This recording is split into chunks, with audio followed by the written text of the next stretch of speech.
Okay, let's think about this. If you're a licensed professional, maybe a therapist, or heck, even an entire state government, are you actually free to speak your mind or govern when big federal power decides it wants to push a certain ideology? Well, that's really the million-dollar question right now, isn't it? It's defining so many legal fights. We're seeing this huge clash between, fundamental checks and balances, things like state sovereignty, judicial power, the First Amendment, versus this push for centralized control over some really hot-button domestic issues. And we're digging into two really critical legal fights today that get right to the heart of it. Our goal here is to figure out where the power to make the rules really lies in America today. Is it all coming from Washington, D.C., or is there still power in, your local community and protected by the Constitution? Yeah, we've got two perfect examples happening right now. First, a really important win for the 10th Amendment for state sovereignty. A federal judge actually stopped the federal government from deploying military forces in Oregon. Huge deal. Cited limits on executive power. That's a major check, right? A constitutional win for state police powers. The judge basically said the president can't just take over state forces or ignore a governor, especially when the reason given for needing troops was, I think the quote was, simply untethered to what was actually happening there. Exactly. Untethered. And the second big flashpoint, it takes this fight for freedom right into the Supreme Court and into the therapy room, actually. It's about professional free speech. SCOTUS is hearing arguments right now in Chales v. Salazar. It challenges a Colorado ban on certain kinds of talk therapy for kids. And the buzz from the argument suggests the conservative justices are, let's say, pretty skeptical, asking if this ban is basically blatant viewpoint discrimination. Does it trample the First Amendment rights of counselors? We're looking at the court rulings, SCOTUS analysis, expert commentary, the whole picture, to really unpack these fights over federalism and free speech. Okay, let's start with that first one, the 10th Amendment shield. This conflict is all about whether the federal government can deploy military or, quasi-military forces inside a state. It's classic federalism, right? The whole idea is that the 10th Amendment keeps policing powers mainly with state and local government. That's the core principle. So when the feds send in forces, especially if the state hasn't asked for them or objects, you immediately get this constitutional friction. Who's actually in charge on that state's soil? So back to Portland. The judge issued that TRO, the restraining order, because it looked like the federal action probably violated Oregon's 10th Amendment rights, infringed on its sovereignty. But wait, the federal government always says they have a duty to protect federal property, right? Right. How did the judge square that circle? That's where the ruling got really interesting and, frankly, really important. The government lawyers argued the president's decision to send troops shouldn't even be reviewable by a court, like unchecked executive power in these situations. Wow. Yeah, and the court slammed the door on that, rejected it forcefully, said allowing that kind of power, without any judicial check, would be a, quote, recipe for dictatorship. That's incredibly direct. A clear judicial check on the executive saying the courts do have a role in figuring out the limits of power. And the judge tied this back to federalism itself, didn't they? Saying even if federal officials think a state's policy is wrong-headed, like maybe Chicago's approach to crime? Exactly. Even if they think it's wrong-headed, the court said those local governments still have the right to set their own policies. That's how our system is designed. And if citizens don't like it? The court pointed out the constitutional fix. They're free to move to states with better policies.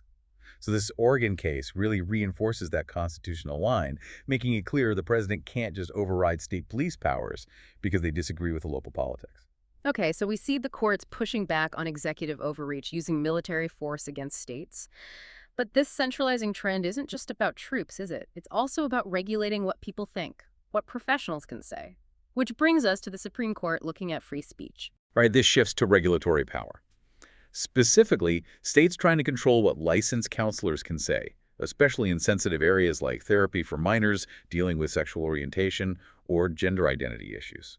That Colorado case, Chales v. Salazar, it's challenging the state's ban on licensed professionals providing therapy that doesn't affirm a minor's chosen identity. Now, Colorado tries to say this is just regulating professional conduct, setting a standard of care. But the challengers see a big red flag right in the law itself. Yeah, the potential bias seems pretty clear on the face of it. The law bans therapy aiming to change orientation or identity, but it explicitly protects assistance to a person undergoing gender transition.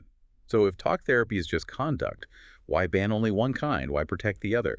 Seems like a viewpoint discrimination, doesn't it? That's the core of the First Amendment challenge. Opponents are saying, look, talk therapy is speech, pure speech, and the state is regulating it based purely on the viewpoint it dislikes. Now, if the court agrees, it's speech. Then the law faces strict scrutiny, which is incredibly hard for the state to overcome. Yeah.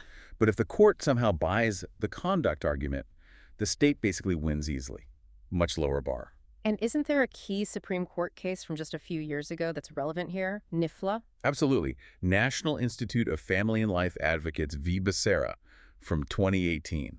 That case was crucial. It basically said professional speech isn't some lower tier of speech that gets less First Amendment protection, and it warned courts to be really skeptical when governments try to regulate speech by just calling it conduct.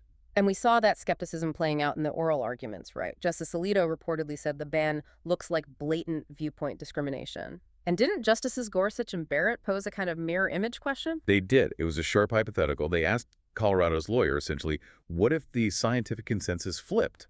Could the state then ban affirming talk therapy under the same standard of care logic? How did they answer that?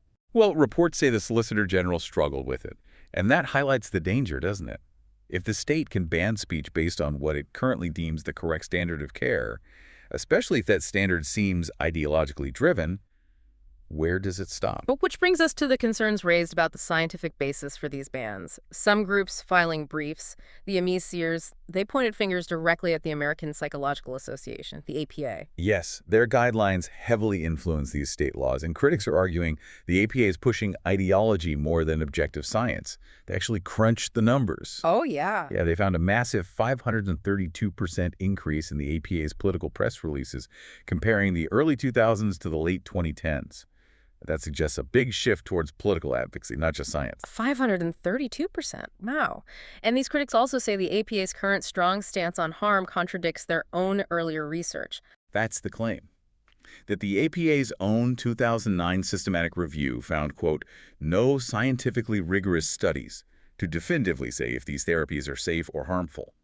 But now they're telling states the harm is conclusive and policy must follow. There's a disconnect there, critics argue. So what's the real-world consequence according to those challenging the ban? What happens to the kids seeking help? Well, the argument is that banning non-affirming therapy actually harms vulnerable kids.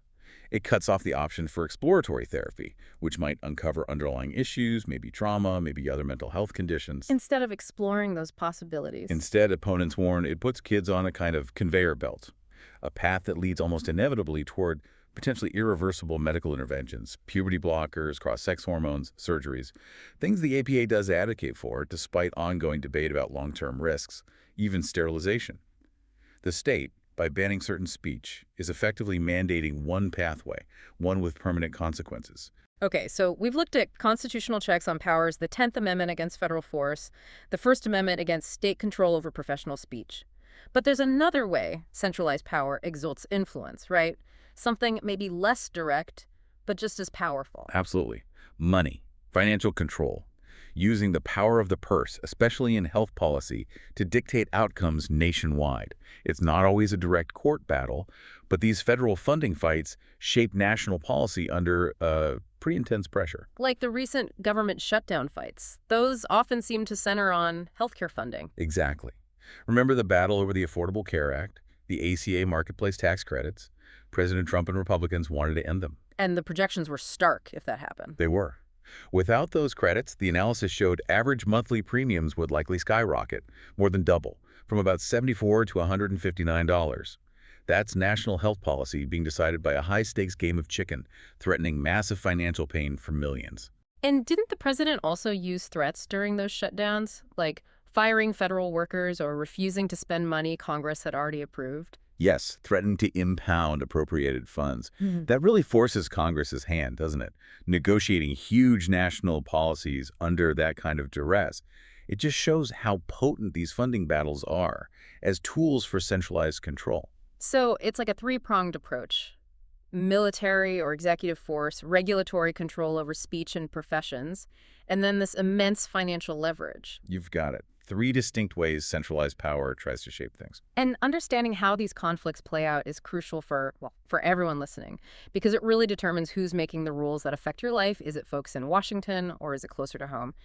And specifically for professionals, it determines if they can use their best judgment and the available science, or if they basically become enforcers of a government-approved viewpoint, even in a private therapy session. So, thinking long-term about these cases, that question the Supreme Court justices were probing in the therapy ban case, it really hangs in the air. If the government can regulate what a therapist says privately, just by calling it conduct, well, where does that logic stop? What's to prevent that kind of regulation creeping into other professions, limiting independent judgment and free speech across the board? It's a profound question about the limits of state power over thought and expression.